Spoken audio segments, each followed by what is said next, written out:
Society for social agriculture natural growth and health या अर्थात संघ या सामाजिक संस्थेच्या उद्घाटनाचा कार्यक्रम संपन्न झाला आहे। या कार्यक्रमाच्या अनुषंगाने जे काही संस्थेने पहिल्याच कार्यक्रमाला गरीब गरजू विधवा परित्यक्ता या महिलांना दिवाळीच्या हिशोबाने आता नुकतीच दिवाळी येत आहे आणि त्या दिवाळीच्या हिशोबाने जे काही रेशन किट वाटप केलेलं आहे त्या एक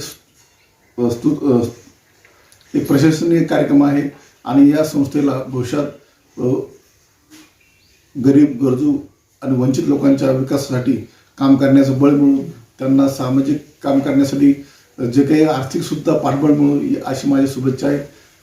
धन्यवाद।